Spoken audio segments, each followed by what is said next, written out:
Police Department, 18 police officers, 10 dispatchers.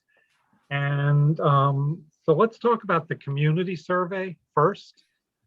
Some interesting things there. I think on balance, it was a ringing endorsement of the East Greenbush Police Department. I think, there's a tremendous, one of the things that interested me was on the, do you trust them to be fair? Are they respectful? Are they responsive? Do they have your trust? Every one of those answers was 73% or higher on to a great extent or a lot. And that's a tremendous number. So that was good. So how do you want to go through them? Or, I mean, the police one is way longer. But as I was saying, I talked to Tina today and I said, the first thing that jumped out at me was that 63+% of the respondents were women. And and I don't know what that means, and I don't know how it relates to the findings. But it is what it is. The ages were all over the place. It was a really, Tina, did you find that statistically it was a really good distribution? I thought it was fantastic. Yeah. The pie chart couldn't have been any prettier. It is the prettiest one of all of them. I don't mean to give away the headline, but it really was interesting that there were, every age group basically was represented, and so there was a nice mix there. Then on the question of select the 3 issues you're most concerned about, and I think if we look at this list, we could probably take the top 5 or 6. Yeah, and I the printout wasn't great, but if anybody has any questions where I can explore the responses a little further. Tina, just to go through them again, the number 1 was school safety. The number 1 is school safety with a count of 150, which is 37.6%. Yep. And then next was burglaries and thefts residential. Yeah, that was interesting. Which is 141 as the count. And then the 3rd and 4th are very close. So the 3rd one is drug abuse, manufacturer sale. That was 126. And then the 4th one with a count of 124 is traffic issues, residential speeding. And you know something, Tina, that is the one I get the most calls about. I just had one the other day. Somebody said that at where was it, Clinton and Muriel, and just up Hampton Avenue, they put in a 4-way stop sign and people are just like zipping through there. So John, we'll be talking about that soon, because there's only a couple of things I can do in response to that. At the top of the list. Yeah. But that rings true though, that we do get a lot of calls on that. So we also, I'm sorry. At the top 3, though, that I would say we should look at those top 4, because that difference between 126 and 124 is so slim. And then it drops down to 94, which is burglaries and thefts auto. Right. Okay, so the top 4 then are school safety. School safety was number 1. Yeah, schools. That's interesting. Not having children in the schools anymore, I wouldn't have put that myself. That's really surprising. Yeah. That's the top concern. That's concern. It concerns me that so many people are concerned about school safety. Yeah. Well, and you know something, Ingrid, one of the things, we have a permanent scar. I mean, we had a school shooting in 2004. And so there, I think that's always affected kind of the psyche of people. We're not a community that can afford to say it can't happen here, because it did. In fact, John Romano just got out of jail in the last couple of month or 2. So I'll read into this question a little bit too. It says, what are you most concerned about? It doesn't necessarily mean, what is the worst thing happening in town, I guess, you know what I mean? So good point. I mean, a lot of people are concerned with school safety. I mean, it's one of the biggest things we talk about as a police department, when we're involved with the school district and all that. So, And I'm sure Aaron can attest to the amount of drills that are done and all that. They're a lot of fun, aren't they, Aaron? So, given the fact that there's been so much emphasis on that, I can see that being at the top of the list because it's out there all the time, And do you think that part of that school safety issue is things like bullying? That's in the question. I mean, right in the response, it's bullying and fighting. So it is a broad sense of school safety, not just those mass attacks that make the news, but those day-to-day interactions of bullying and fighting. And I'm going to join in John in this conversation because I think community concern is a preventative measure for school safety. And if our community is concerned about this, then that I think this is a positive rather than a reaction of what people are think is going on in those buildings. Yeah. I read an article recently, Tina, and John, tell me if this is true, that unlike in my day, there are actually girl fights, like girls physically, Aaron shaking his head, that girls are physically fighting each other. And I don't mean to be sexist. When I was growing up, I never saw that. But this article was saying that some cases, there are more girls fighting than boys. So fortunately nowadays, everybody fights. Yeah, I guess so. Doesn't matter who you are. Yeah. But I think that question also, what I found is that you may say in East Greenbush, but people still have it's national news. Sure. And it's in the news with, I think people are very concerned about it it's not too long. We had school shootings every week. Yeah, and they're I think horrible. people are afraid about that. Yeah, that's a good point. Aaron, I'm curious to hear your reaction to that being the top response. I think I looked at it more generally, I guess, with the whole news thing and stuff. Yeah. I guess with the whole 2004 shooting, also that there was the school shooting threat, I want to say 2 years ago, that you could tell people were scared that day. So I think those combined plus the whole news presence I'm not surprised to see that. Yeah, after that Parkland shooting, Tina, we remember when we went over to the high school for that event, and it was a really impressive event. Students put it together. I think an important piece of information that we're not responsible, this committee, for being aware of, but I think is important to share, is that the district did do a climate survey this year, and they administered it to the students, to the instructional and non-instructional staff, and to the parents. And those results, Superintendent Simons just recently received those results. So, that is, school safety is not only something that they're addressing in their policies and practices, but they're also looking at the climate and the safety and the feeling, the perception of safety within the student body and staff. So,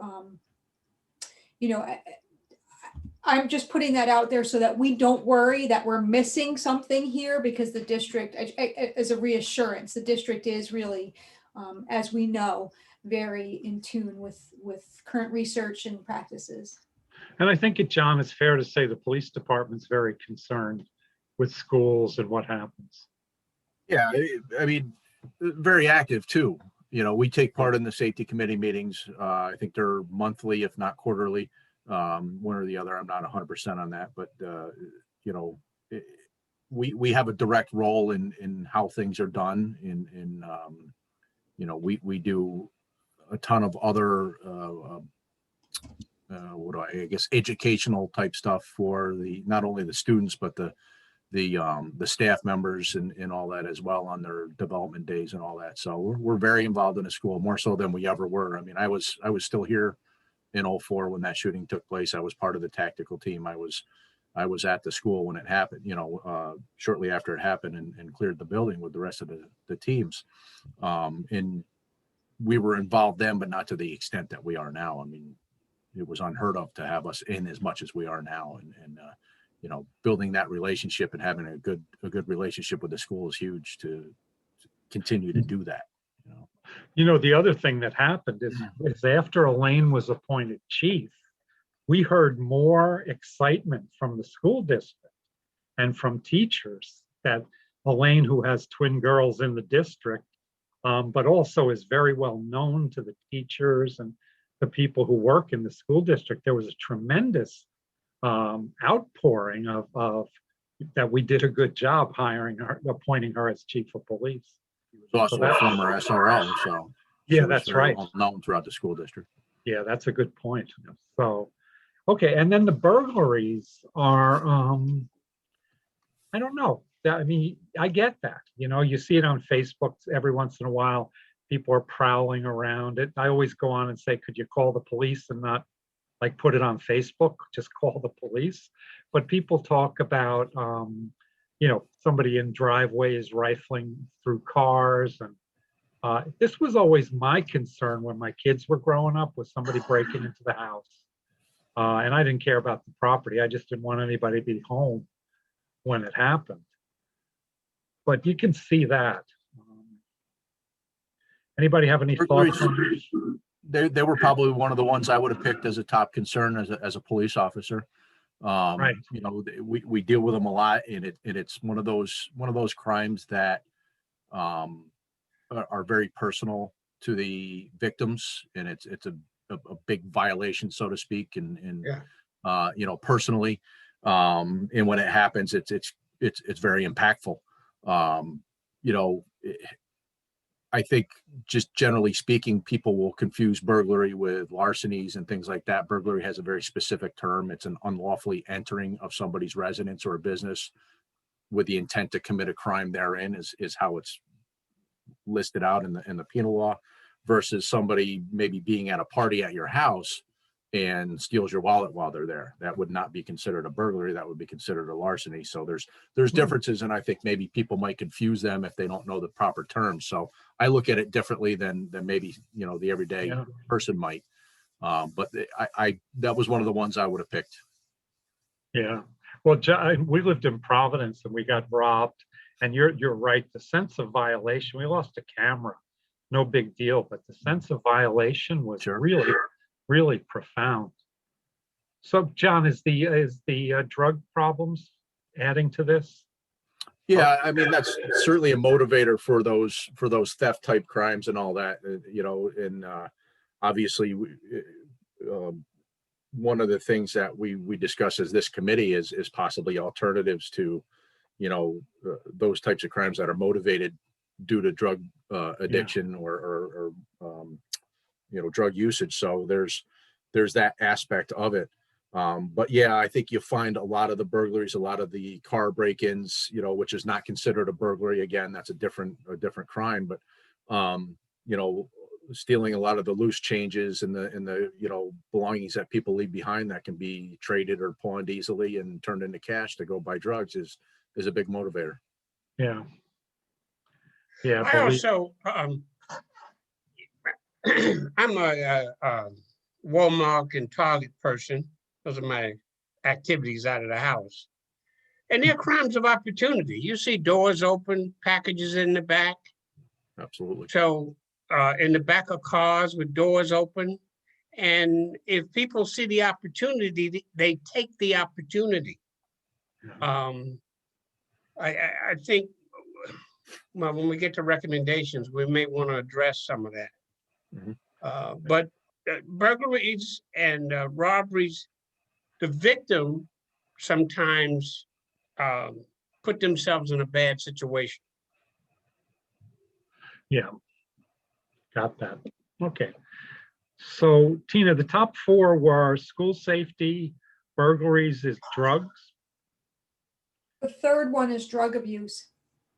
Yeah, and Aaron, what is the sense in the high school? Is there this opioid crisis that all of us old folk are obsessing about? How is that thought about in the high school?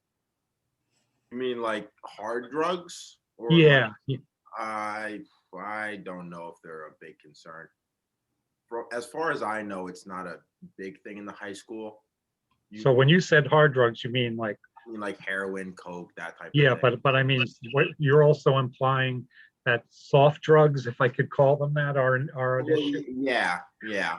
But I mean, I feel like that's more of a common high school thing, Yeah. not opiates and stuff like that. Yeah, it was problem back, not a problem. It was an issue back in my day. So, yeah, the opioid stuff is interesting because it's not to overdo it, but one of the reasons it's such a widely known crisis is white middle class guys are getting and gals are getting addicted or are overdosing, are getting jail sentences. And, you saw that with like heroin. When heroin was, Roger, there was a time where 125th Street in Harlem, heroin traffic there was monstrous, but nobody cared, and then it started creeping into the suburbs and people started, all of a sudden it became something we got to do something about. So I think with the opioid stuff, because in East Greenbush, there's not much in the socioeconomics of East Greenbush that would encourage you to think of a drug problem, but we have it. And there's no community now in America that isn't dealing with this at some level. I mean, a lot of people, it's pervasive.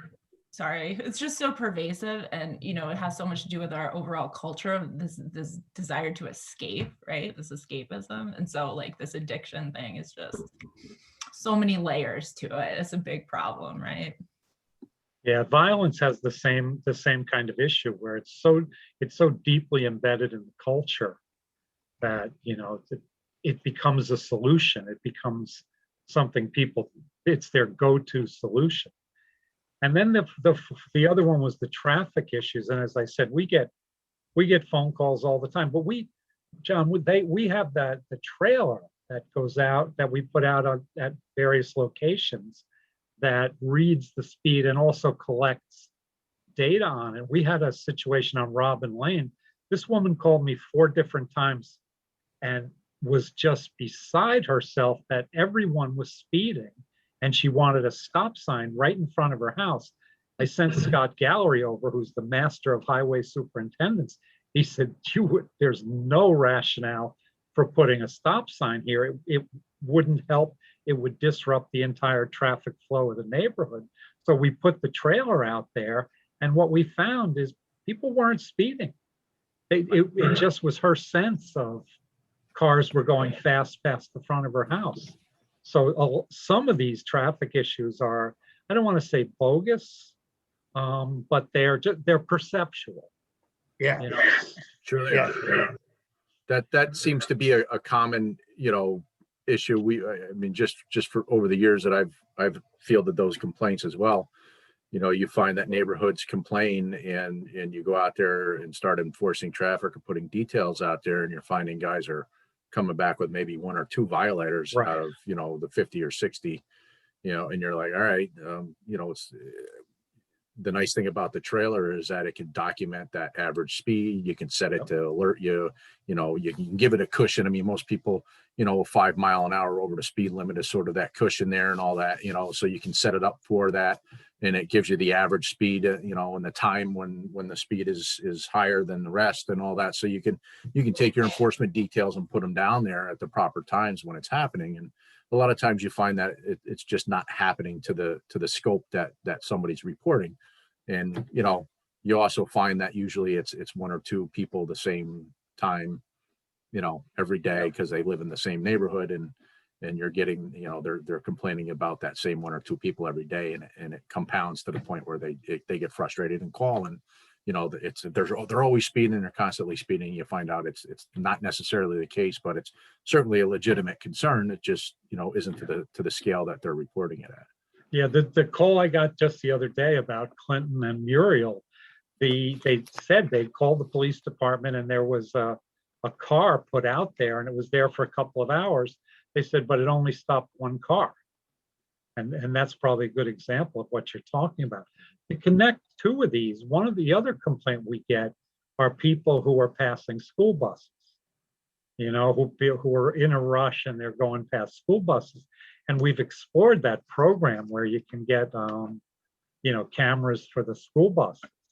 And hopefully at some point, if we ever get back to normal, we'll probably follow up on that. We are exploring that still. The school district has reached out, and that there's a lot of complexities to that it's not as simple as it sounds anyways, because the district covers so many jurisdictions. We would have to get tons of police agencies on board, and depending on where it occurs, which jurisdiction would be handling it, and all that. So there's a lot to it, but it is starting, that conversation is starting to come back up now. And actually, I think I have a meeting on it Thursday, Zoom type meeting to, sort of in the infancy, discuss things here and see where the school district wants to go and all that. I saw one statistic. There's either 7 or 8 municipalities that feed into the East Greenbush School District. Easily, yeah. Yeah, so it's that's a problem. But it also is, I mean, that's not a problem that's overrated. That's a very dangerous thing. Sure. It's something that we've got to try to do better with. So was anybody surprised by anything on this list? Did anybody see anything they thought would be higher up on the list? I think domestic violence because of the nature of it at 16.8%, that's pretty high for something like domestic violence. I mean, when you're talking about schools or burglaries in homes or traffic, you're talking about a much bigger sample of experiences that people have with those things. So I think the domestic violence number was pretty high. Ingrid, what did you think about the mental health crisis number? Because it's 19% of people. To be honest, I'm having a hard time pulling up the data. So can you just verbally explain it to me for a second? Yeah, the mental health crisis there were 77 people, 19.3% had that in their top 3. And with domestic violence, it was 67 people, 16.8%. Now, there were some things ahead of those that, besides the 4 we talked about, but I still think for 77 people to put a mental health crisis in one of their top 3 concerns, that's a pretty substantial number. Yeah, I'm really curious to kind of understand on a deeper level the impact of those types of situations on police, because I'm curious about whether there's a disconnect between the expectation and the training in policing and the reality of the types of situations that police officers find themselves in. Chief said, it'd be great to have a mobile crisis team, but I don't really know what that means in terms of what the need is. So maybe John, can you speak to that a little bit?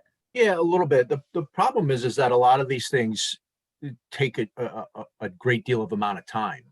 You spend a lot of time talking to somebody and either trying to convince them to get help, or trying to sort of calm the situation down before you can have a lucid kind of conversation with someone about what's going on and what you can do to help them out.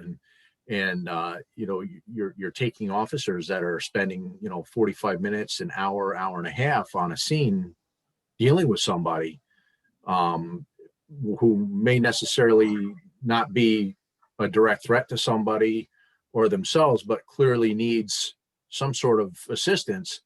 It would be nice to be able to sort of do that handoff to the mobile crisis when you make the determination that this is not something that we're going to need to take them into custody for, so to speak, and that maybe mobile crisis can deal with them on the scene, and then do what they do best and maybe convince them a lot better than we can on a more personal level rather than a uniform to a citizen, so to speak.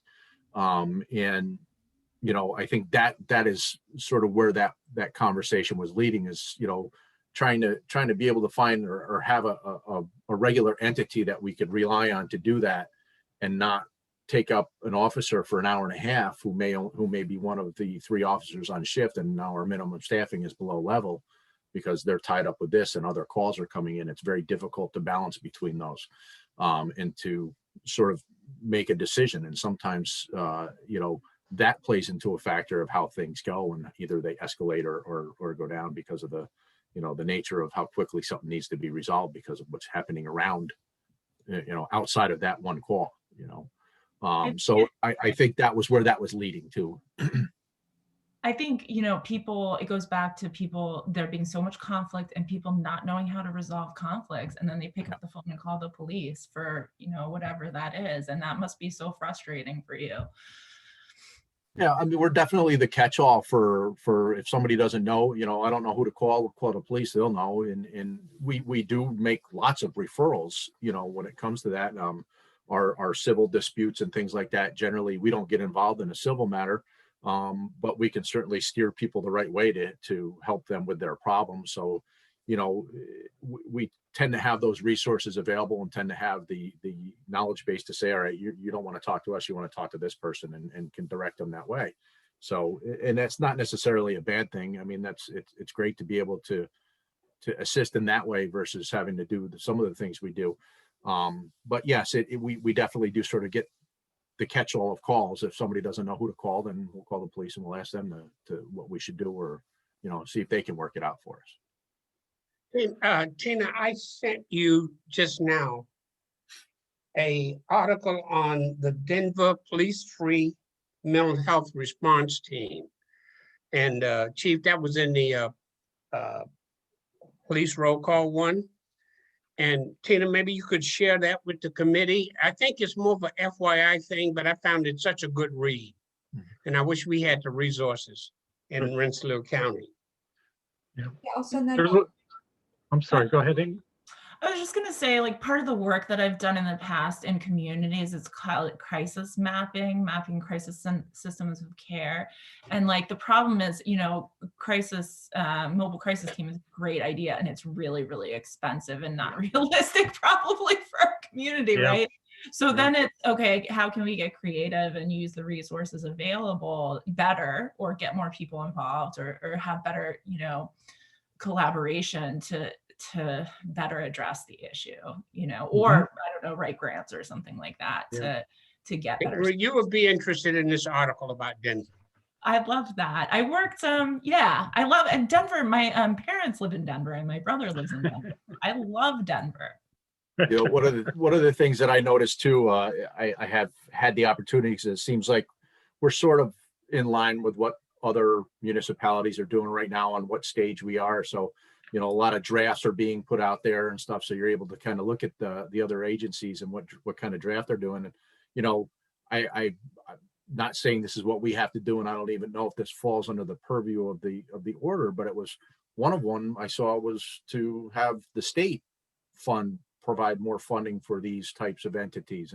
And they recommended that in their plan, is this plan only for us to recommend what the town of East Greenbush is going to do? Or can we make a broader recommendation, beyond that? And that's something to consider.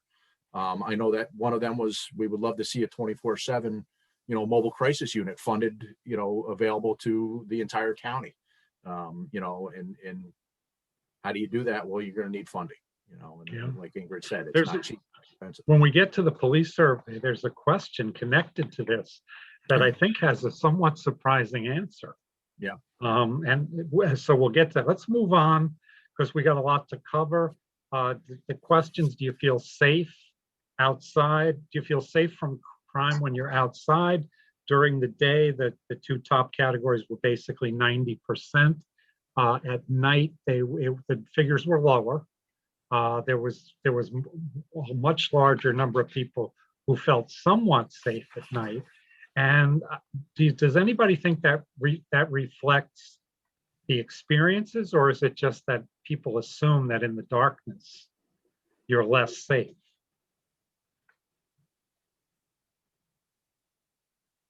I think generally speaking, most people probably think that a lot of those crimes occur in the evening. It's the old, the bad things lurk around at night, and the creepy crawlies are out there, kind of thing. And daytime you're able to sort of visualize everything around you, and you feel more secure by doing that. So it could be somewhat psychological, or I I suppose we would, an analysis of, daytime versus nighttime criminality would, or, crime statistics might point a direction to that too. Yeah, but I think the other thing, and for the plan that we're doing, the most important thing is I think people feel safe. I mean, the numbers of the percentage of people who feel safe, either somewhat, a lot, or to a great extent, is extremely high. And the people who don't, who feel only a little bit safe, it's not there. So I think this is one of those, of the many statistics in in the community survey, that is kind of an endorsement of our policing and how we're doing it. Can I just jump in? Yeah. Something about safety, and I just want to put this out there, because I think, recognizing that not every person starts from the same baseline of safety, because, either the color of their skin or their gender, we're not all starting from the same place. So some people, grow up with a sense of not being safe because, they're more vulnerable population or something like that. So just want to throw that out there. And Ingrid, I wonder if having 63% of the sample be female has an impact on this as well, because there are dangers that lurk. I thought a lot about the gender breakdown and what, Yeah, that would mean. Okay, and then in terms of whether things have changed in the last 12 months, people didn't seem to notice a major difference, just kind of stayed where it was. The next couple have relationships with community members. And again, I think these numbers are very solid in terms of, the department has a good reputation for working with the community. It's slightly less effective at communicating regularly. The numbers are a tad lower for that, but still healthy. And again, does the department make it easy for community members to provide input?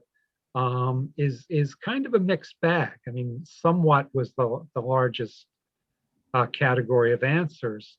And that just may be that as a department we need to look at. I mean, the Facebook page is great for people who are on Facebook. There's probably other ways to do this. And who knows, with Chief Rudzinski running into COVID, a lot of the things she was starting to do had to be pulled back. So that's something I think will be all right. To what extent do you think EGPD practices community policing? Again, it's a good answer. There's about 40% who are somewhat or a little. So I think we could do better. I think this number could be higher, but I don't think it's a bad number. I think it's, it pales in comparison to some of the other numbers, but if you just took it in and of itself, I think they're good numbers. So does anybody disagree with that? And then we get to the fairly, respectful, responsive, and trust questions in order. And they are, if you take to a great extent and a lot, treat people fairly is 75.2%, respectful is 81.1%, responsive is 73.9%, and trust is 77.3%. I'm not sure you can do a whole lot better than that. I mean, that's those numbers that will be in our report. That will have to be in our report, because those are really interesting and very, very positive numbers. So I'm going to keep rolling. Stop me if you want to talk about something as I go. Then we get to the, if you had contact with EGPD in the last 12 months, did the officer sufficiently explain his or her actions and procedures? And 57.4 had no contact. But of those who did, the largest category was to a great extent. So that's a good numbers too. 14 is difficult. To what extent is the EGPD effective at proactively preventing crime? And again, almost 60% said to a great extent or a lot. 30.6% said somewhat. And I think it has a lot to do with that's a tough one to conceptualize. I think a lot of people probably read that different ways. And you know, you don't know if people are thinking, you know, I don't see police cars enough riding through my neighborhood, or I was at Price Chopper Plaza and I saw this thing break out and there was no cop in sight. I don't know what people are thinking when they answer that question. That one's tough. Tina, what did you see a kind of lack of significance in that question? Yeah, I mean, that's an echo. Yeah, you know, the problem with this particular survey is that we don't have multiple measures of the same concept. So we're asking a question one time and not, you know, trying to find out the validity of that response. And these are those types of questions that we just have to take this for what it is. We ask people to do it, and at this point in time, they feel this way. So yeah, I agree with you on that. That's a tough one, but to what extent are you, I'm sorry, were you done, Tina? No, I think you're right though, but I think that we do have to look at the responses are not, they do vary. And people, I think we have to read into that the categories are not the same. Like everybody's not just going through and saying to a great extent, to a great extent, to a great extent. There is some variation. Yes, that's true. Just as someone who filled it out, there were many questions that I didn't know the answer to because I haven't had a lot of, thankfully, interactions with the police. Thanks, John. But so I put somewhat, you know, I just put somewhat. So that just to share that, I didn't know the answers. Okay. To what extent are you satisfied with the overall performance of EGPD? Almost 77% said to a great extent or a lot. And then another 17% said somewhat. The a little or not at all was negligible. And I think that's a great question to look at the numbers too, is the number of people that said not at all was 6 out of 405. Is that what the two residual categories were? 6? 6, and then a little is 18, but that not at all, it was 6 people out of 405. Yeah, that's yeah. So I think again, that's something to crow about. That's and again, Tina, you know, tell me if you disagree with this, but with all of the perceptual aspects of all this, what you're looking at is a very general perception of a police department that's working, that's doing what it's supposed to do. Okay, and then we go to the how many times in the past 12 months, and so the response numbers become much lower. 122 responses on traffic, but again, very satisfied or satisfied are the biggest categories, and then neither satisfied or dissatisfied. And I think that's Ingrid's point, where some people will use that if you don't have a strong impression, either way, that's where you go. So you have that, the emergency calls, all of these are in the ballpark with each other, and they're all basically satisfaction. Did anybody see anything different in these? Because I kind of wondered if what the breakdown was along different demographic lines, but there's not a lot of I don't know. I kind of wondered if there was a different, that was just more questions than answers, Yeah, no, those are interesting things to look at. I don't think within the purview of this assignment, I don't think we have the time or the bandwidth to deal with that, but those are, you get Tina started on that stuff. She'll tell you 100 things you never thought of after looking at that. 21 is, I'm certain that EGPD will handle and fully investigate a complaint against one of their own officers And what's interesting here is strongly agree is 26.2%. Agree is 32.9 and neutral is 25.5. I think this is one of those questions where national perceptions feed in. And, there's a perception that police will look after their own.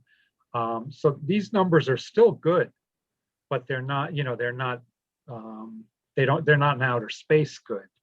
And I think that's partly because people do have a sense that police look out for each other and that this is part of it. Now it's different. When we get to the police survey, there's an interesting twist on this. Next one is, can they be trusted to make non-biased decisions? And, almost 70% say they can, and another 21% are neutral. So that's 90 plus percent who are not being negative towards that question. That's a pretty good number. 23, I believe, EGPD is working towards improving relations with the minority communities. This one was harder for people. Only, the largest category was neutral. So I think a lot of people didn't know what to do with this one. They didn't have any experience with it. And yet they still didn't nail the department to the wall. Like if you ask this question in Albany, there would be, 3% would say that the police were doing a good job. And then on, do we treat minority residents the same as non-minority? We don't have that many non-minority residents, but 55% strongly agree or agree, and 32% are neutral. So again, you're looking at high 80s that are positive or neutral about that. And then one of my favorite questions is, does EGPD have enough officers to adequately police the community or not? And what I love about this question is the police department is exactly reversed from the community. The community says, my taxes are too high and there's too many of you. And the police department is yelling, help, we need more cops. So is there any general impressions anybody wants to share on overall on the community? To go back to these two questions, the last two questions, I believe EGPD is working towards improving relations with the minority communities, and that EGPD treats minority residents in our town the same as non-minority. I really don't want to gloss over that neutral category being so large, and just hear what people think about the responses to those questions, because this is what we're tasked to find out. What do you make of that, Tina? What do I make of that? I think that if I were to translate that into goals and objectives for the department is one way of responding to that, because we know based on what we've heard and seen in our previous meetings that there is work being done on this and it's not being communicated to the community. Yeah. Other thoughts?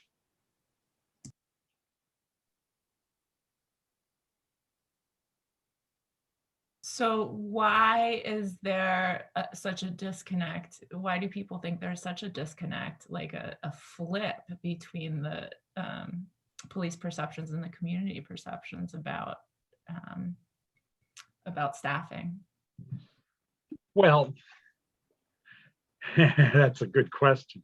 When Tina and I were campaigning in 2015, one of the biggest gripes I got was that the police make too much money and there's too many of them.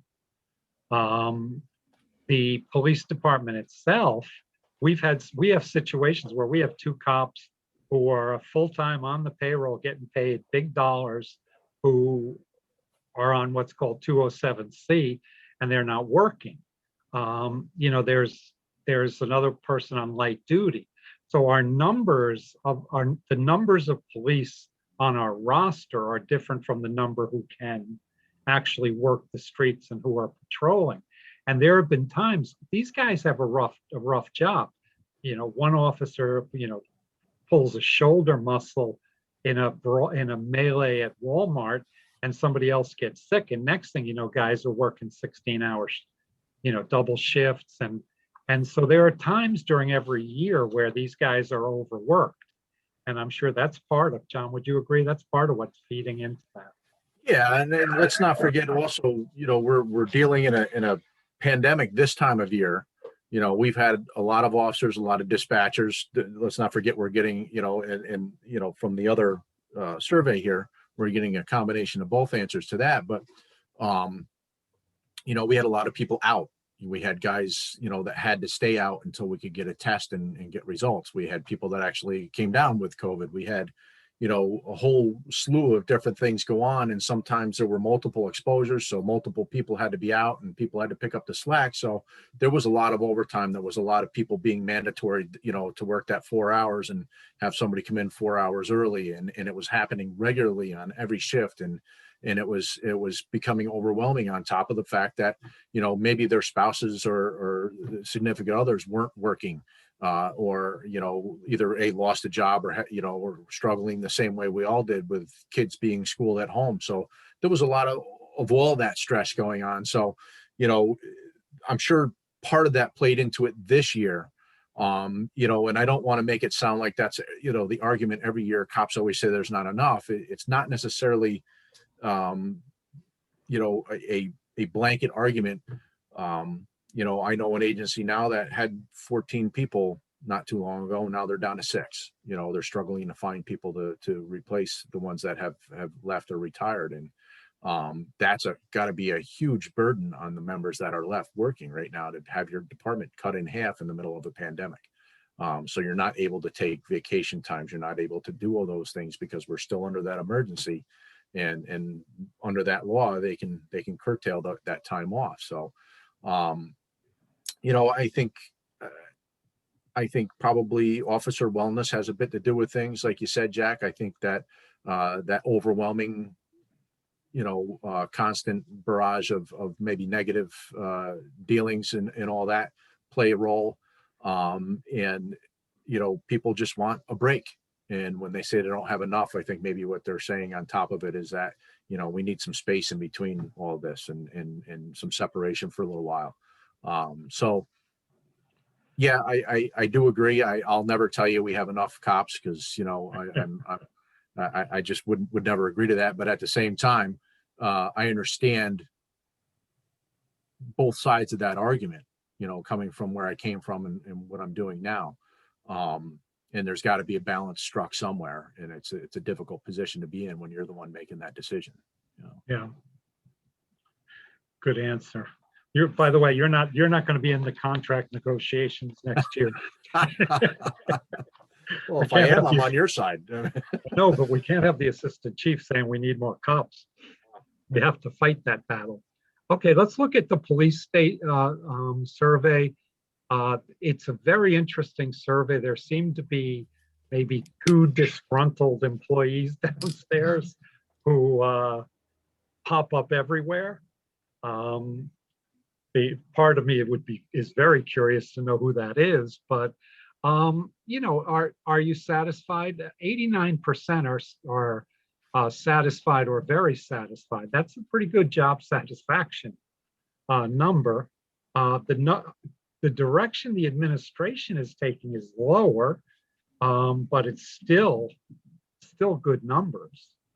But policing is a chain of command profession, but they're always, like in any other job, they're looking up the hierarchy. You always have criticisms and complaints of, they should be doing this or they should be doing that, or I would do something differently. And again, I'm gonna zip through and stop me if you want to talk about anything. How well does the department do each of the following? And I was personally upset by that. Equipping them adequately, which is the town board's job, is different. Training was high. Their job responsibilities were communicated. John, what equipment is missing? Your guess is as good as mine. We were actually talking about that, the chief and I, and and ironically, hopefully we can do some sort of a follow-up on this, you Yeah. know, maybe departmental. And so, Yeah. you know, if you have suggestions, we're listening. Yeah. But you know, I mean, there's always, you know, I guess maybe certain pieces of equipment get old and need to be replaced, kind of thing. You know, I mean, you know, vests only last so long. You know, firearms get Cars. you know, burned out so much. Cars get, you know, high mileage on them, all that kind of stuff. So I don't know where that falls or why, but you know, since I've been here in a short time, in the last, we're working on 4 months now here, there's been quite a bit of equipment filing in there. So, you know, I'm not really sure. Yeah, I mean, I'm not saying that we can't use more, but I'd be curious to know what they're referring to, and what equipment they're lacking. And you know, and like I said, hopefully Chief and I talked about doing a follow-up kind of interdepartmental thing and seeing, you know, what do you feel you're missing? Let's see what we can do and get it, you know, if that's the case, if it's worthwhile, you know. Yeah, the other thing, John and Tina, tell me what you think. We have to share these results with the department. I mean, people who filled them out I think they'd be very interested. I love the idea that John's suggesting, where they have a roundtable discussion where they go through the survey and you know, share their own perceptions too, because they're hearing, they filled it out as one person. They can see what the other 27 people think too. And yeah, for sure. And just for the effort they put into it, and you know, they deserve a response to it. And at some point we should put this on the town website so people in the community who filled out the survey can see the results as well. Then we have that, you know, there's not enough cops. I don't want to talk about it anymore. But it's a slightly higher number, but it's really almost the same number in reverse. How often are employees in your department asked for their input? And of course, that has a lot to do with management style. Sometimes management has no interest in asking for input. It depends what you're looking for. But, you know, I think I don't know. I read these numbers as pretty decent. You know, pretty decent, that that there seems to be decent communication in the department in both directions. And that's important. John, one thing I think one thing that speaks to this is, you know, we have a lot of, you know, officers assigned to certain, you know, I guess you would call them content experts or something. You know, we have our firearms instructors, we have our taser instructor, we have one of our guys does the EVOC training, the emergency vehicle operators course training for, you know, the academy and all that. So when it comes to a decision being made about that aspect of our job, or something we want to change or something we want to implement, we constantly ask those content experts to add their input. So I hope that that's what this is referring to, because that usually I can attest that doesn't happen in a lot of places. There's often decisions made, and you know, by people that have nothing to do with that content, and you're told to make it happen, so to speak. So when you include these people in on it, you're not only getting that input, but you're getting the endorsement of that policy or whatever it is you're trying to do, because they're the ones that help you write it and add their 2 cents into it. So. Yeah, I can attest to the chief. In many conversations, the chief will say, "Let me talk to Guadagnino. He's the use of force instructor." You know, so there is that respect. Does your supervisor treat the officers he or she supervises with respect? John, I'll leave that to you and Chief to sort that one out. How important is it for law enforcement officers to have a good knowledge of best practices? Of course, 100%. How important is it for law enforcement officers to have detailed knowledge of people, places, and culture? We get that 7.1% who in this case said somewhat important. Everyone else has very important. So again, that's pretty close to, that's consensus anyway. Just so people know, is 2 that said somewhat. Yes. When it comes to decisions about assignments and promotions, which comes closest, it says men and women are treated the same. The 7.1% jumps up again and says men are treated better than women. Okay. One of the questions I was most interested was this next one, because I know the resource guide goes into this heavily. Even if you think both are important parts of your work, do you see yourself more as a protector and enforcer, or both equally? And what you had was 64% say both equally, 35.7% said a protector. It doesn't look like anyone said simply an enforcer. And I think part of what the governor's initiative is to kind of wean police departments of thinking of themselves as enforcers, and that community policing and other kind, restorative justice and procedural justice and all these things depend on police seeing themselves as protectors rather than enforcers. And I think this speak to the culture of the department as well. And I'd like to hear Roger's thoughts on this particular item. To put you on the spot, Roger. Yeah, Roger, come on. Well, Do you see yourself more as a protector, an enforcer, or both equally? I think you're both an enforcer. I don't think you really have to get a Neanderthal to say I'm an enforcer. I mean, we've been trying to get away from that for 25 years. So, you know, you got the service aspect and you have the enforcement aspect. But if you look at the numbers around the country, your enforcement aspect is only about 8 to 10% of your job. It's the service aspect, which is very important. And that's what people are talking about. That's what people want, equal service. Yeah. It comes back to respect, the way you treat people.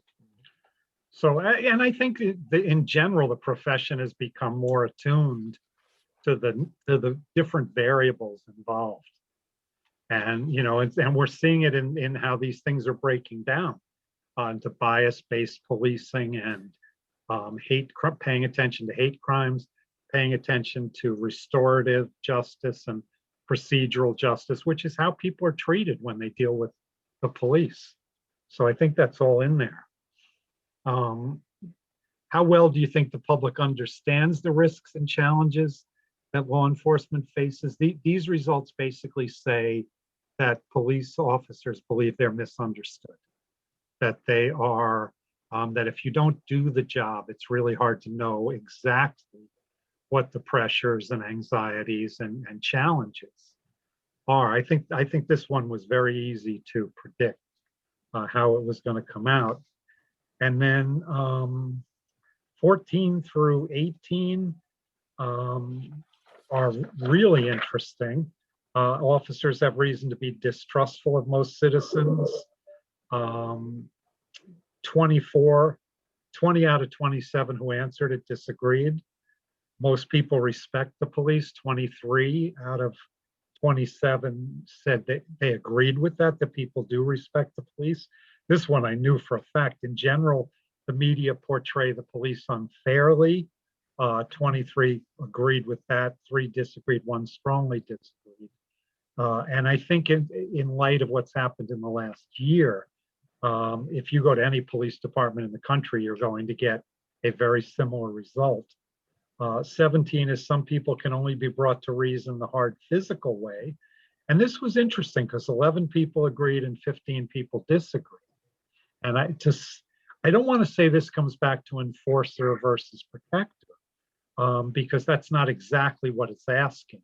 I think what it's asking is if push comes to shove, do you have to get physical and hard and physical? And I think a lot of people think they do. 18 is I become more callous towards people since I took this job. 9 agree, only 2 of them strongly agree. And then 17 disagree. Roger, this NYPD is famous for this. There's a whole literature on how jaded New York City police officers become because of just the onslaught of dirtbags they deal with, that eventually you start to think that that's how people are. So I know you didn't do that, Roger. Well, I'll throw you something out there Comment. that I thought was interesting. I took last year, I was at a wellness seminar at the State Police Academy, and NAMI had some representatives there, and some others that came and talked, and they talked about the psychological effects of policing and first responders and military, and what it does to your psychological profile.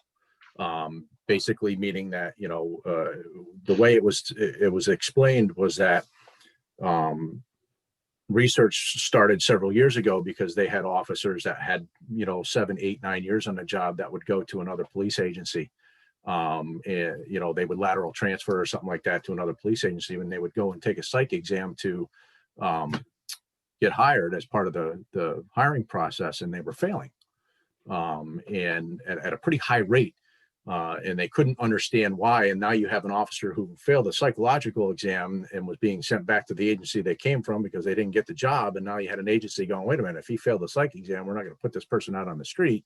And it created quite a dilemma. So there was some research done into it. And it was one of the things that I thought was really interesting was that first 5 years of policing will actually permanently change your psychological profile. And that's why these guys men and women were failing these exams, because they needed to be graded differently than a person who had never experienced those. And when they started applying that protocol to it, it stopped happening, at that great scale. I mean, obviously you still have, some percentage out there that shouldn't be where they are, but it was pretty interesting to see that how much it had changed their profile when it came to taking these exams and the answers they were giving.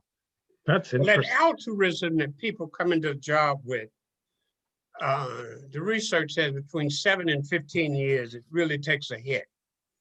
That altruism becomes more of a psychological survival coping mechanism as opposed to worrying about the other person. And that a lot of that depends on opportunity for promotion, change of assignment, a lot of things that New York City is doing now. But big cities cope with this because if you work I worked in the South Bronx for 10 years. It doesn't work. You can't do that. You just can't do it. Yeah, I hear that. Now, Tina, do you have the survey in front of you? You do?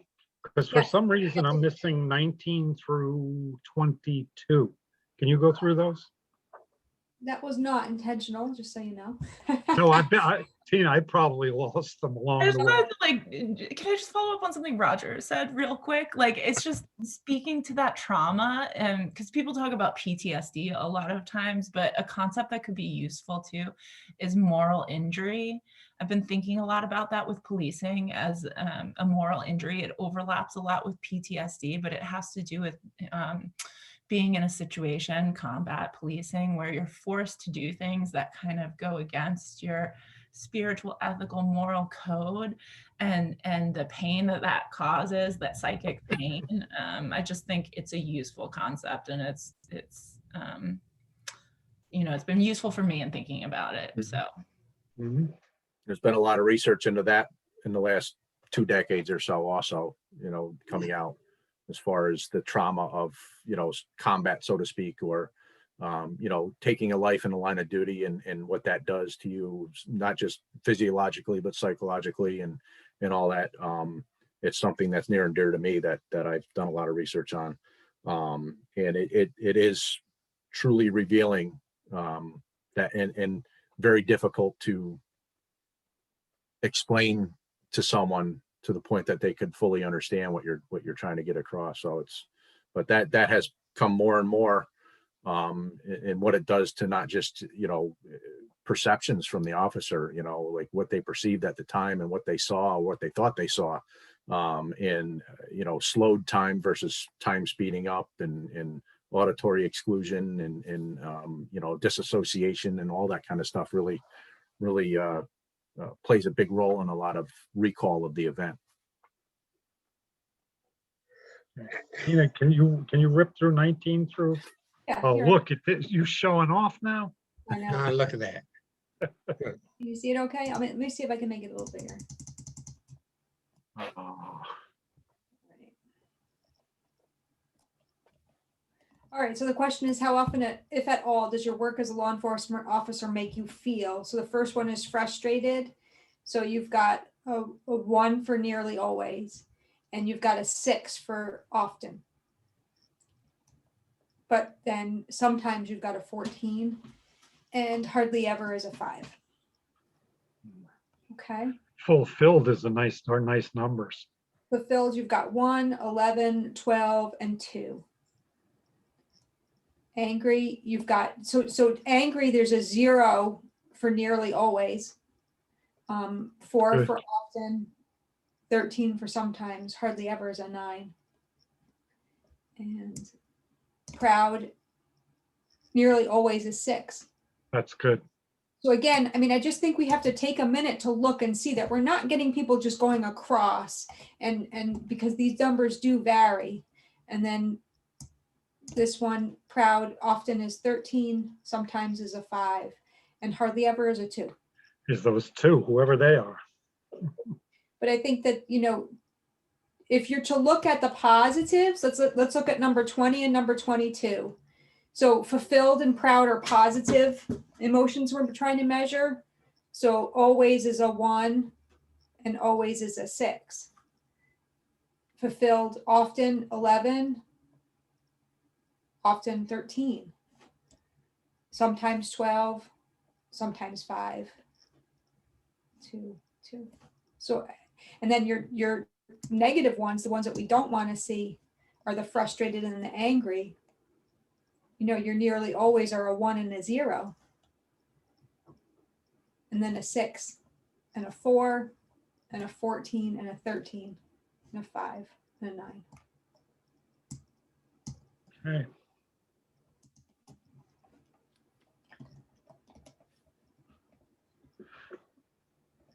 So are we back on 23, huh? Do you have serious concerns about your physical safety? Interesting numbers. 14.3% say never, 7.1% say nearly always, and hardly ever is 35.7%. Sometimes is 32.1%. So John, did these numbers surprise you at all, or is that about what you think? Yeah, I mean, this is kind of a question that can be taken a couple different ways, I guess. If you're talking about while you're at work, are you talking about physically in the station, or are you talking about out on the street? And again, I think if you balance that with the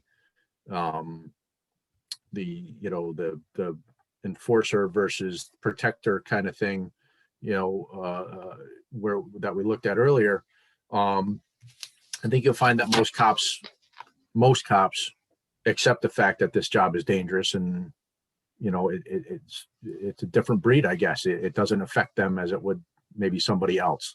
So when you're looking at somebody who is hardly ever or sometimes, that's sort of the middle of the road, when you look at these numbers versus the ones that are almost always or often. I think that balance is there. I don't know. I mean, it doesn't jump out at me as some concerning number. I think every cop goes out there and knows at some point their life might be in danger, but it's not all the time, so it's certainly doesn't surprise me. It doesn't jump out at me. Good. Then have you been thanked by a member of the community? 100% say yes. Have you been abused? 85.7% say yes. That's welcome to East Greenbush. If the town supervisor got asked that question, it would be yup on both. Now we're at 7:11. Taylor, we have someone in the waiting room for 7:15? Yes. One person or more? One. Okay. Okay, let's run a couple more and then we'll stop for public comment. Then we're not gonna be able to just wrap up after public comment. There's a couple of things we gotta cover. Tina, do you have any in the last bunch of this in the police survey that jump out at you or John? Trying to think there's. So I think, we spent a lot of time as a committee talking about the use of force in our conversations. And I think item number 30 in general, would you say the rules governing the use of force in your department were about right, was 96%. Yeah. I think that's an important item to look at as we move forward with coming up with recommendations. Yep. And the next one as well. I mean, between very useful and somewhat useful, that's just about everyone. Mm-hmm. It is everyone. So, we spent some time too as a group on number 34, phrasing the responses about the role in mental health crisis. It goes back to that earlier conversation we had about what supports do they need. And I think that this response is really worth, taking a look at. That 71% of police officers who were at our department that responded that they should have a role, but it should not be primarily handled by police officers. Yeah, and the number of who thought it shouldn't be a role of police officers at all was tiny. Mm-hmm. Mm-hmm. So what I read into this is a kind of acceptance of the role that East Greenbush PD has to play in the absence of mental health crisis units and all that adequate staffing. I think they've adjusted that this isn't a part of their job. Yeah, and I think our task here, we would be remiss if we didn't take a few minutes to look at 39 and 40. I think these items are really important to look at. 39 is how much of it all do you think these demonstrations have been motivated by a genuine desire to hold officers accountable for their actions? And I think we really need to look at what our department is telling us and that they're experiencing. And yeah, they're a little worried about it. Yeah. Well, I think I don't want to say all, but most of these questions about recent events and involving African Americans have been very distressing for police officers, at least our police officers. That's part of why they think the media doesn't portray them fairly. Because before this year, when we had some incidents and some people were shooting police officers for apparently no damn reason other than that they were police officers. I thought that there was starting to be some empathy, but the George Floyd situation turned everything around. And I don't know. What do you make of that, Tina? That 39?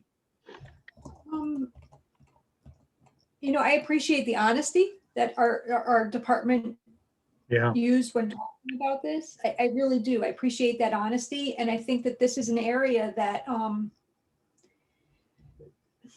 this is going to evoke an emotion. Yep.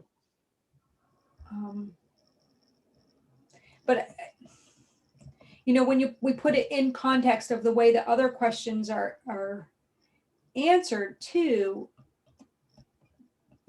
again, the phrasing of a question could solicit a different response. We're saying accountable for actions, and the next one is bias against the police.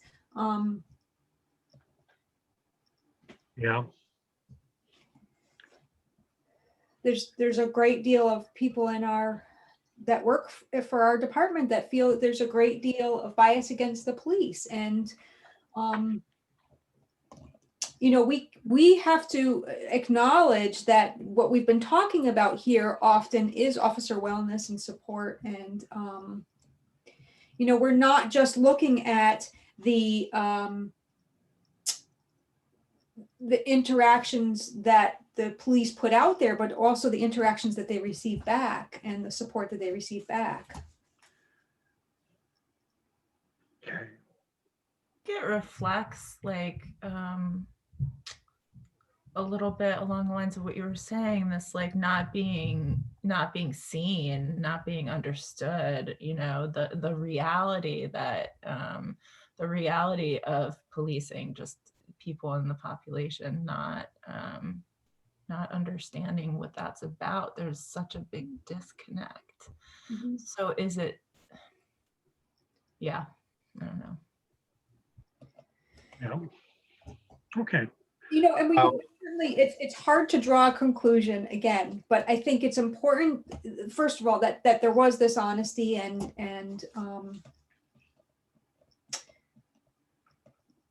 that should inform our recommendations, but it should be a piece of what our recommendations are. Yep.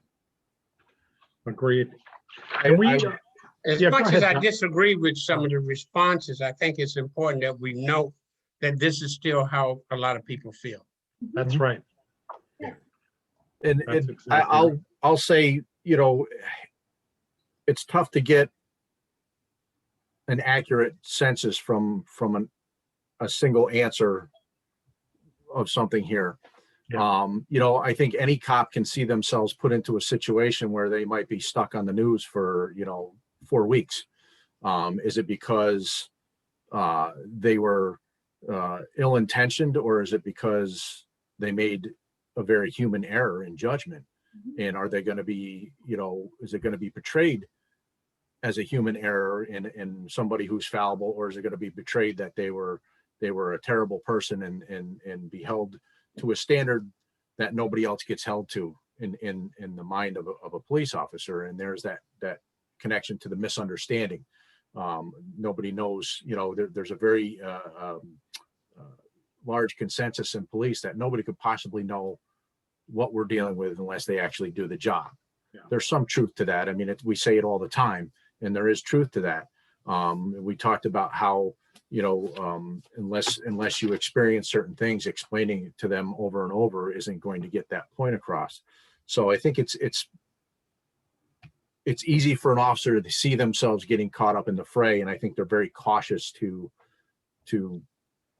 agree to something for fear that, you know, the whole give an inch, take a mile mentality when it comes to a judgment on them, or, you know, are they being judged fairly, or are they being judged by what general consensus is without any research into what actually went down? And I think that's where you're going to see that apprehension in answering these types of questions. I Can was you actually imagine how surprised that people we have- got that big of a response. Can you imagine how people in the African American community feel given Sure. that statement? So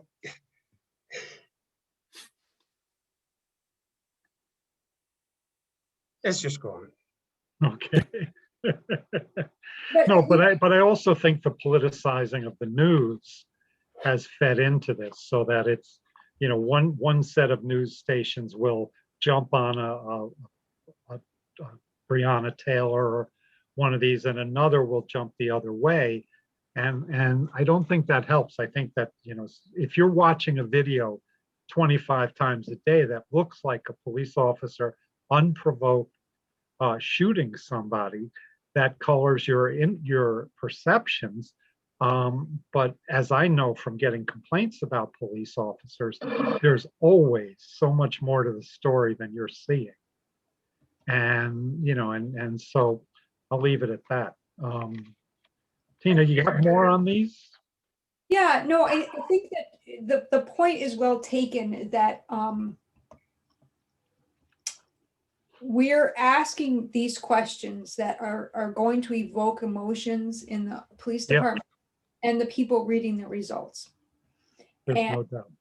we have been given a lot of responsibility to feel those emotions and to, you know, come up with some type of a response to address those emotions. And, you know, we are living in a very difficult difficult time. And we would be remiss if we didn't say, there is going to be a disconnect between the way different respondents are going to answer a question.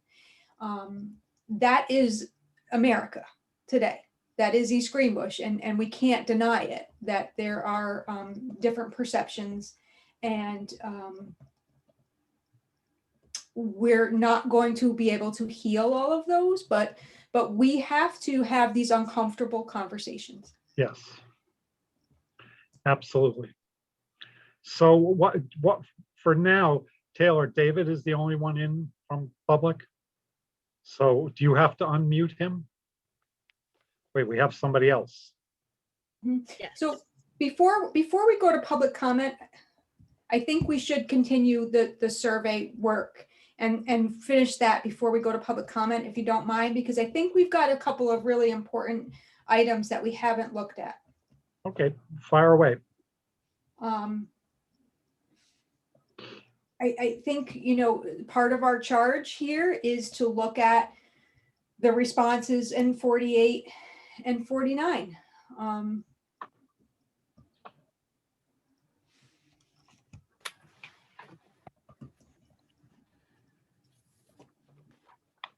Well, 48 is, do you think the deaths of African Americans during encounters with police in recent years are either isolated incidents or signs of a broader problem?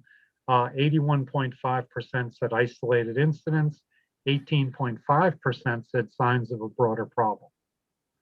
And, and I would kind of split the middle here if I was asked this question, because I think it is a broader problem, but I don't think it's a pervasive problem. I don't think that it's,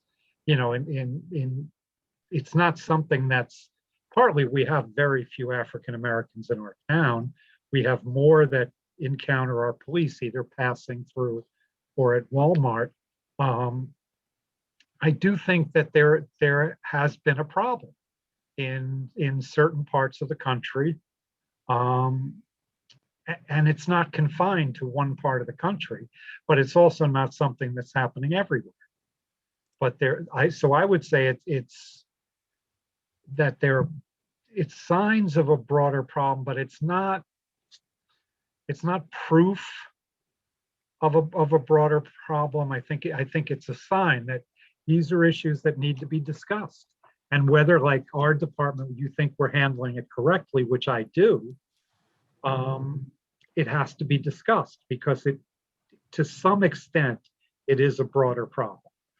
It's not just, George Floyd was just an utterly extreme example, but there are enough cases that it is right of us as a country to ask these questions.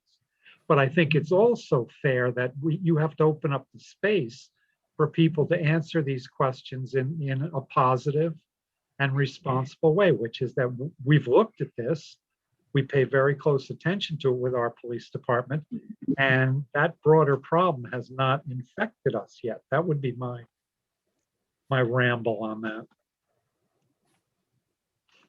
I think there's a piece of history in this question where when you see like the broader problem, I don't know. You have to look at the history of place too. And you guys are doing such a fabulous job. I'm really impressed with all the results, but maybe it wasn't always like this. And maybe that's like affected the psyche of the place. And maybe that's made, some people feel less safe. So yes. There's like a deeper story there. Yes. And to be fair to the history, there's only been one African-American officer in the East Greenbush Police Department, and he filed a racial discrimination suit, he didn't win it, but he filed a racial discrimination suit. To me, he's an officer who lacks credibility, who has still spending a career, because he's out on this 207C, has spent a career being a victim. And so I read all the papers. I made it a point to study his case, his racial discrimination case and the court filings and all of that. So in fairness to the history, there has only been one African-American police officer in East Greenbush, and that person filed a racial discrimination suit against the department.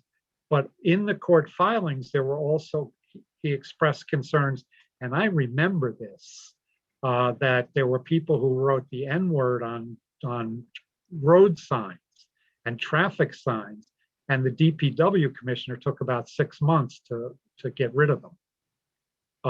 And that's not the police department's fault, but that was a problem. And there have been times, possibly because of the ethnic makeup of the town of East Greenbush, where East Greenbush has been pegged as a potentially racist community.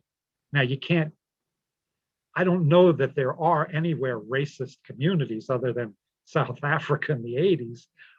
But, you know, there have been people, I've known people who, African Americans, who've said that. When we were campaigning in 2015, a Black friend of mine had a meet and greet for me at his house, and he had 8 African Americans from East Greenbush in the living room.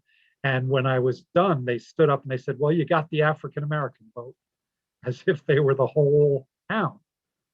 And so, you know, and I think, Tina, this is where you're going, is that we've been very polite in this group, and we've worked very well together. But these are not issues that don't affect us. These are not issues that we don't have to be vigilant about all the time. I'm willing to argue that if we hired African-American officers today, and we'd love to do that, that they would be treated the same as everyone else, and whatever problems may have happened in the past wouldn't happen with the administration we have in the police department now. So I think go ahead, I think Roger. there's some issues with 48 and 49. And do you think the deaths of African Americans during encounters with police in recent years, well, are we talking about East Greenbush, or are we talking about national? Nationally, it's a big problem, and it goes on all over. And it has gone on all over for years. George Floyd is not something new. It's something new on TV for many people. It's not new. Now, am I answering this as an East Greenbush resident, or am I answering this in general? In general, that blue and red, in my opinion, should be reversed. It is a large problem. It is a large problem. And it goes back to the service problem. One of the things that white people have in this country is 911. They can always pull out their phone and dial 911. And they can be pretty assured that help is coming. In the Black community, you don't want to dial 911 because you don't know what's coming. And you may get killed in your driveway, in your garage. That is a national problem. It doesn't seem to be a problem in East Greenbush. So if we look at this question has geo,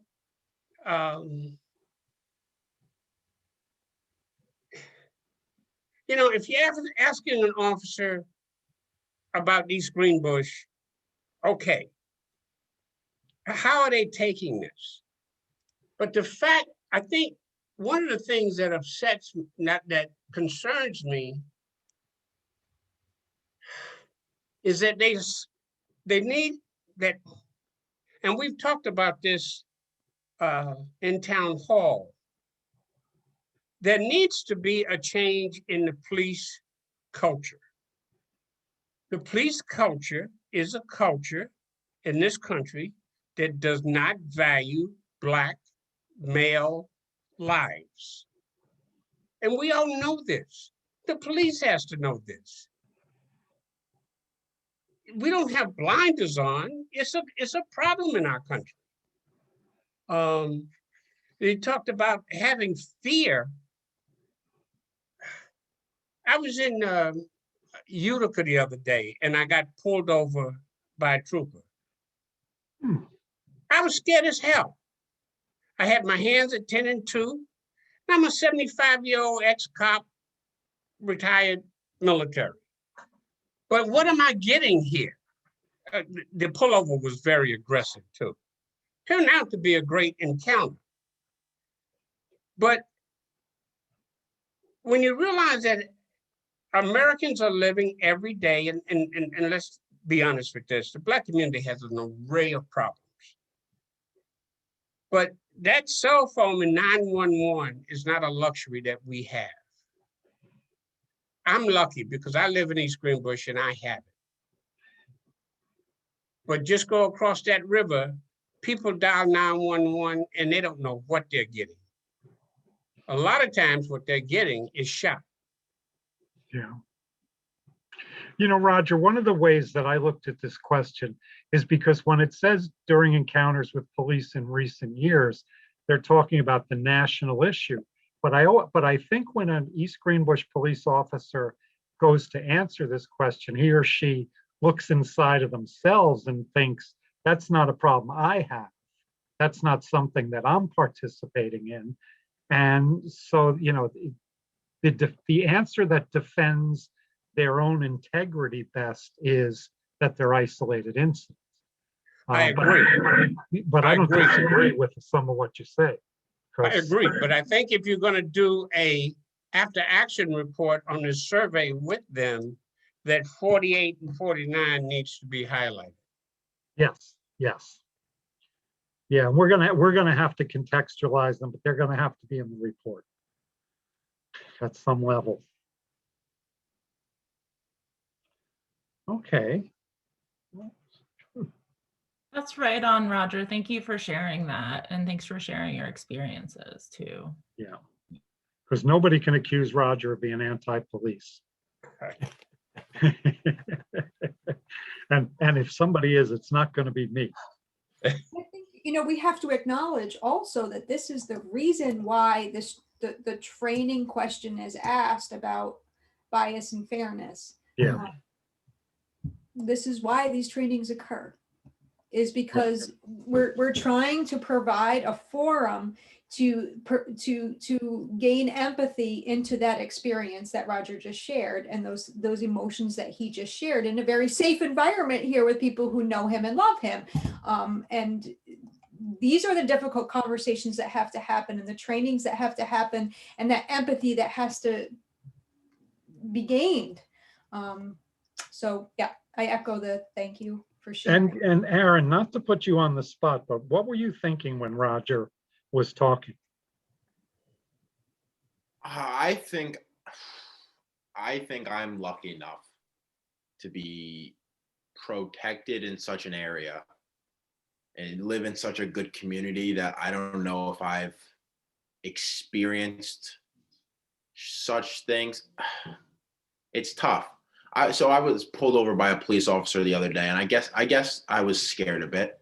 I don't know if I was scared because of my race or because of the fact that I'd never been pulled over before. But I can definitely understand where such discord and disconnect definitely comes from. Yeah. So even though you don't personally have like a visceral experience of what Roger's talking about, it doesn't ring untrue. No, I know my father talks about stuff like that all the time, and so I'm sure he has more experience than I would in such a topic. And he probably wants you to understand it, which is why he talks about it. Yeah. Aaron, has your father and you had to talk? What talk? Talk about how to act when you get pulled over by a policeman?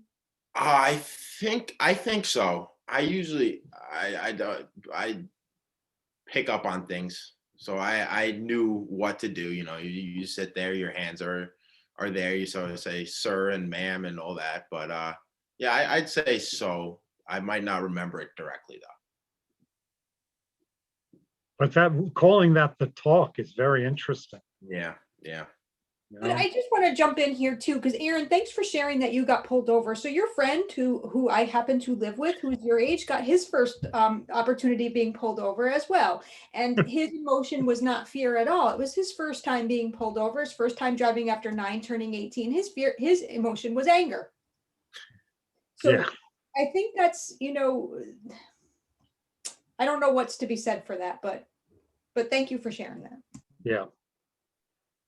Okay, Tina, I anything can else? tell you that I got the talk from my father. My father was in law enforcement. Yeah. And it was probably for different reasons than what Aaron and Roger are talking about. My father gave me the be respectful and all that, and you call them sir and everything, but it was, I think it was more along the lines of don't embarrass me kind of talk, or, we're going out behind the woodshed afterwards versus the same, the reason why maybe Aaron and Roger would have that talk, or Roger would have them with his children, or Aaron's father would have that with him. If that shows a bit of the contrast, in the talk. And the bottom line of that talk is, don't give somebody a reason to shoot you. That's the bottom line of that talk. John, I wouldn't want to go up behind the woodshed with your dad. It never happened, trust me. Yeah, I know what you mean. Okay, Tina, we'll move on to public comment. And Tina, you and I need to kind of strategize what we're going to do with the survey. Next week, we'll talk about it as a group, but you and I need to come to some understandings about how much work you're going to do.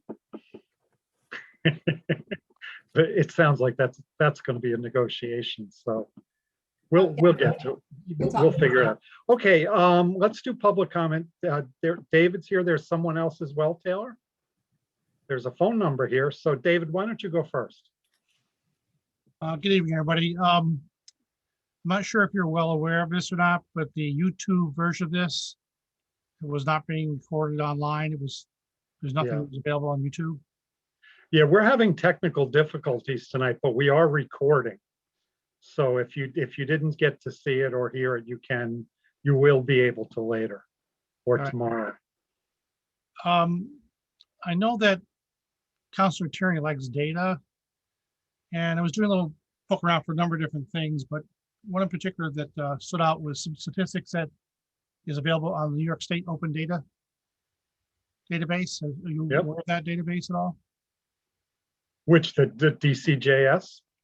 This is actually New York State data, newyork.gov. I don't know. Okay. They have multiple data sets on there, one of which is crime statistics. And the one I was looking at just recently here was something having to do with hate crimes. And it's a very small data set. You can download and put an Excel spreadsheet, whatever. But what I found is that the granularity of this data set is only by county. And according to the data set, it's collected by state police and New York State sheriffs.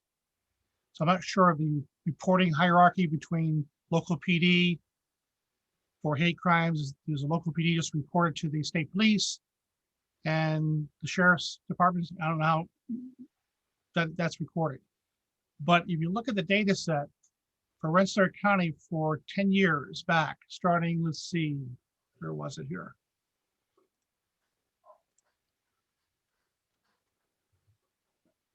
It goes back to 2010, goes up to 2018. And it lists a whole mess of hate crimes, like anti-male, anti-female, anti-transgender, so forth and so on. And if this data set is statewide, all incidents, these are incidents, not convictions, from what I can gather. But if this is all statewide, I'm looking at just Rensselaer County because doesn't get greatly down at East Greenbush. There's very few and far between of any hate crimes. I think the total offenses are 14. For 10 years. for 10 years. So I'm saying, given that East Greenwich is just one small locality of the entire county, it seems like we really don't have a problem, is what I'm trying to say. I'm not, saying, that Roger's wrong, or Aaron's wrong, or whatever. So I just want to pause there for a second. So we're talking about different measures. We're talking about, you're talking about arrests that have been made for a hate crime. And then we're talking about perceptive data that's been measured on a small scale survey. So those are two different measures. But that's behavioral is more for people to be kind to one of each other, not look at each other as human beings, not as a particular skin color.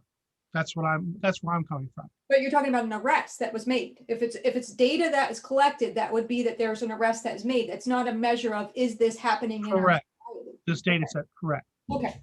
So that's what we generally call perception data when you're measuring, the way a person feels or the way a person, believes the things that they believe, as opposed to actual arrests. So that's just.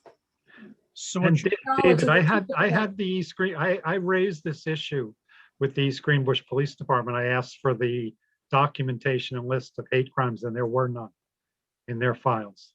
But we're not measuring hate in our, is my Yeah, point. no, I get that. I just in terms of David's numbers, it is very small, and we don't have a record of any, but that's, that then you get into how do you define a hate crime and how are officers trained to identify it, and so there's a lot to it. All right, so. All right, carry on. but not seeing the whole video tonight. And I did watch the last one after the fact. We had a prior engagement. Do we really have a big problem in East Greenbush?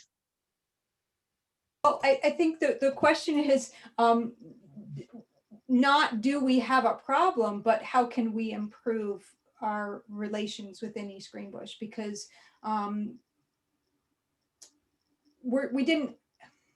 we weren't tasked to address hate. We were tasked to address bias and issues that could happen related to race and use of force. So again, I think we're comparing two different measures. But you really can't have one without the other. A hate crime is basically racially based. In this particular instance, it's a whole mess of hate crimes. But bias is a much broader concept.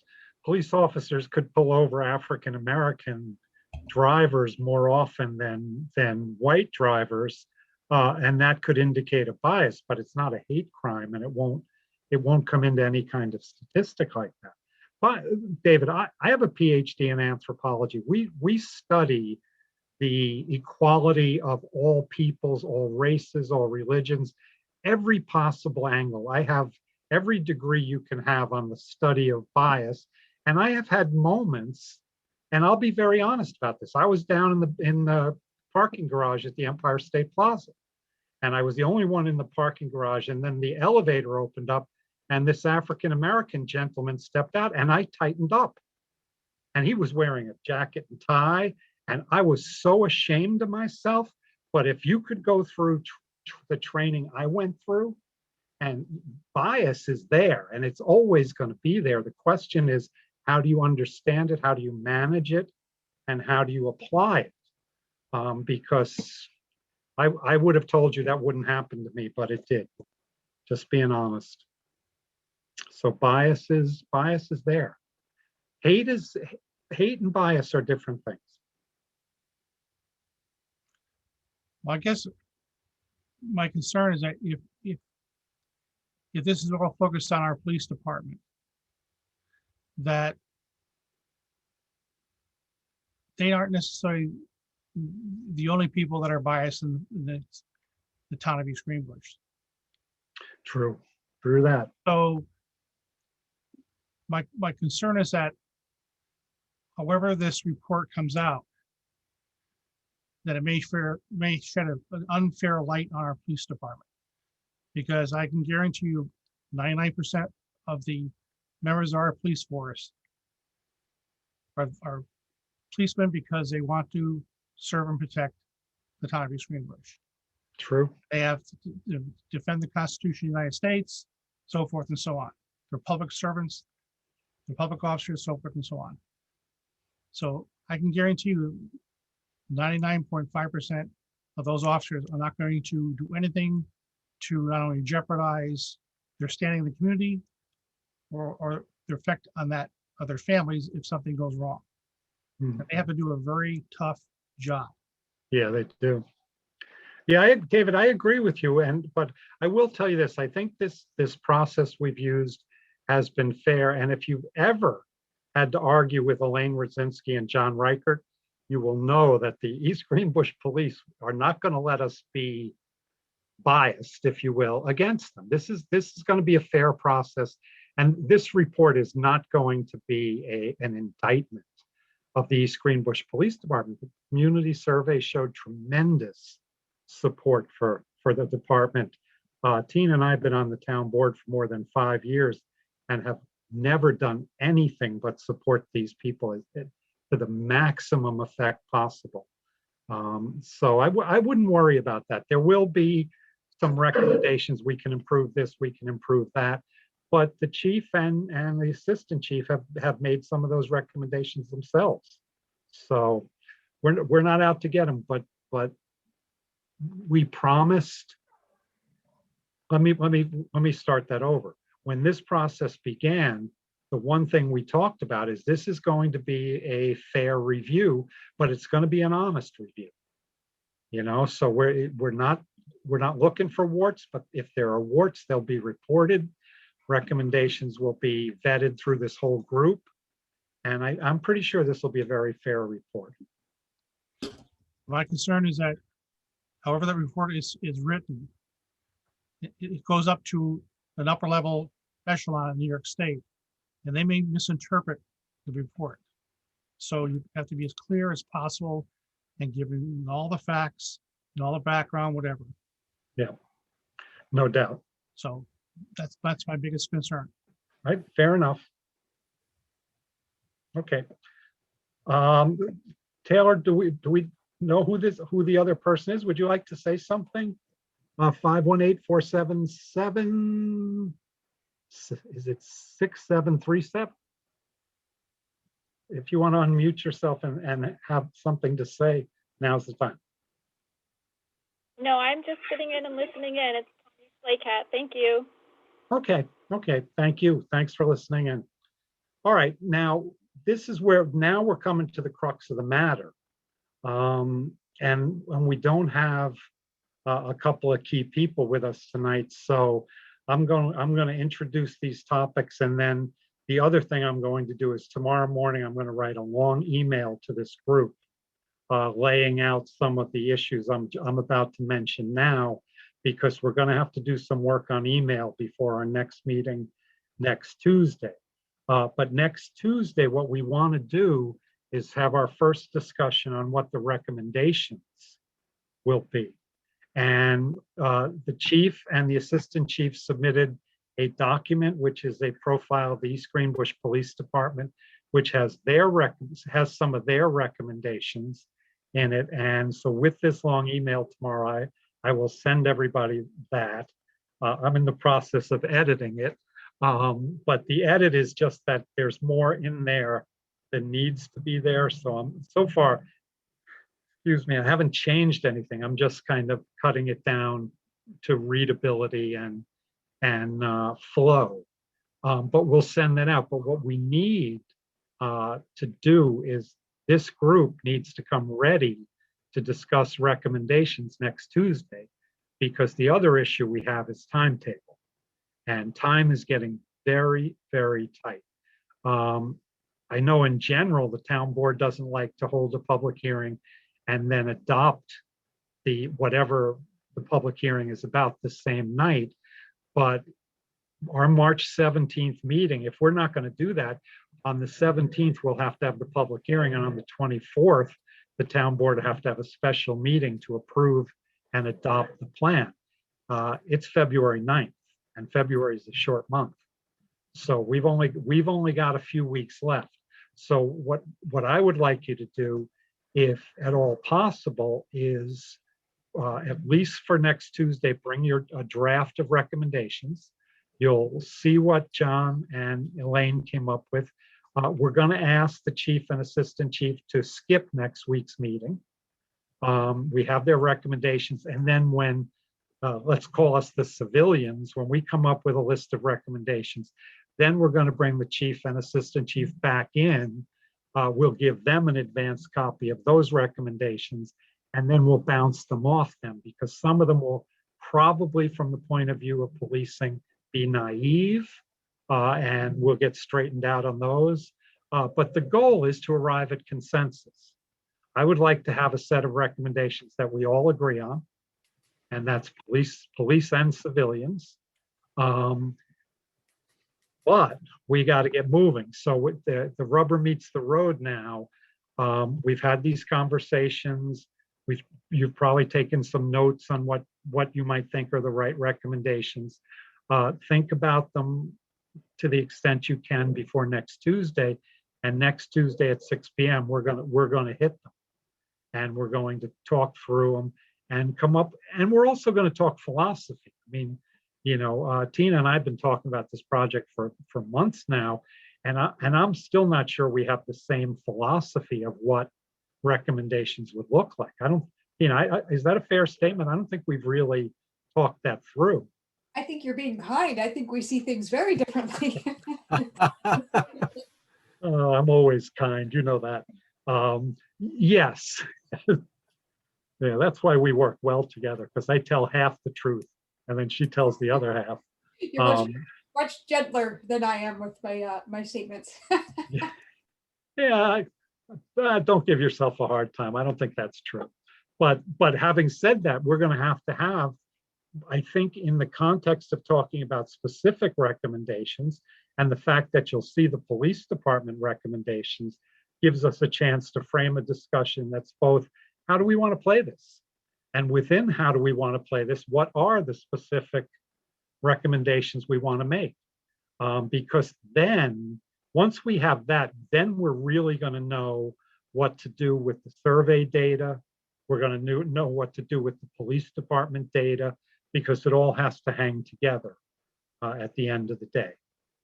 Can I speak for a moment about the data? The one thing that at the risk of keeping us longer, and I apologize, but the one thing that I wanted to discuss was the three issues that are most concerning to the police department. We didn't touch on that, and I think it's an interesting bit of information. Two of the topics are pretty much the same as the community, but the largest concern for the police were the mental health crisis at 70%, almost 71%. That's a pretty big number, and I think we would be not doing our job if we didn't include that in the discussion or in the recommendations.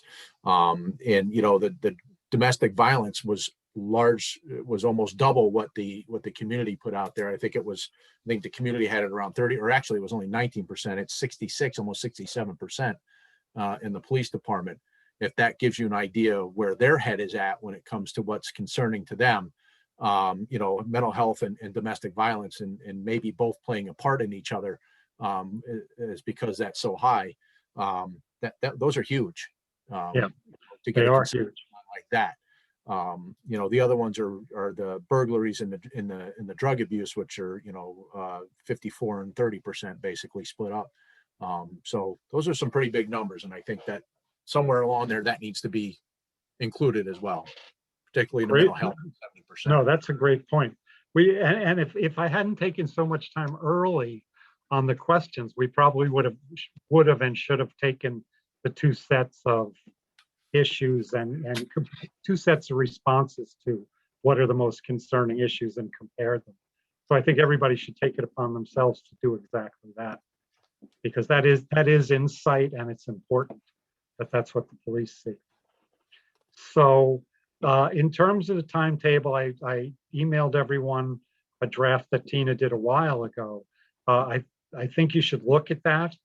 you should review that, because I mean, Tina and I have to get it through the town board. So we'll be timekeepers. Trust me, we will make sure that we're hitting our marks. And I've already started spending weekends in town hall working on this, and that'll pretty much carry on till we're done. But that's not complaining, that's the job. And this has been a very productive process. It's been a very enlightening process for people who have to manage a police department. Tina and I have been, with Roger by our side, have been through a lot of police issues in the last couple of years, including hiring a chief, hiring an assistant chief, promotions of sergeants, the interviews we did 5 interviews for chief of police. And even though the last 2 weren't really necessary, I felt like we were learning so much from those interviews about the issues of policing, so we kept going. Now we've had this conversation, and Chief Rzinski and I, if you haven't noticed, we both talk 100 miles an hour. So when we have our Monday meetings, we talk about a lot of things. And now John's stuck in the middle. But this has been a very productive process. And to David's point, we need to bring this home correctly. We need to finish this the right way. We need it to say what we want it to say. And I mean what we want it to say. And we have to get a consensus. So I will try to put all this in an email, and I'll try to make it more organized and clearer than most of my emails. And I'll send Tina's timetable again, because she is more organized than me. I'm not giving her credit, because it isn't hard to be more organized than me, but she is. And Taylor's even laughing, and that's not good, because she works with me every day. So, okay, anybody else have anything they want to add before we? I'm just going to add to that. I think, the differences that Supervisor Conway and I have in recommendations is reflective of how different all of us are going to feel about recommendations. So I really just want to encourage our committee. You've spent a lot of time learning, and there's no wrong recommendation. There's no wrong format of that recommendation. And if it's something that you believe in, please, I just really want to emphasize, please be comfortable to bring that to this group. This is a safe environment. It's a non-judgmental environment. We will not be live streaming those discussions. That's going to be, we are here as collaborators we're all part of this community that we want to strengthen. Yeah, and if you have an idea that you have like 2/3 of a good idea, bring it. And what the rest of us can do is either get you the other third or show you why the 2/3 isn't working.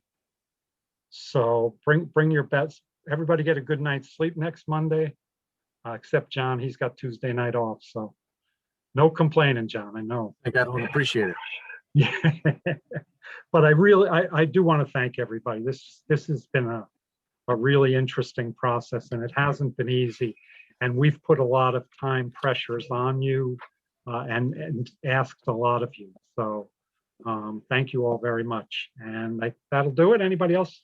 Everybody's good? All right. Good night, everyone. Thank you. Good night. Hi, guys. Thank you. Good night.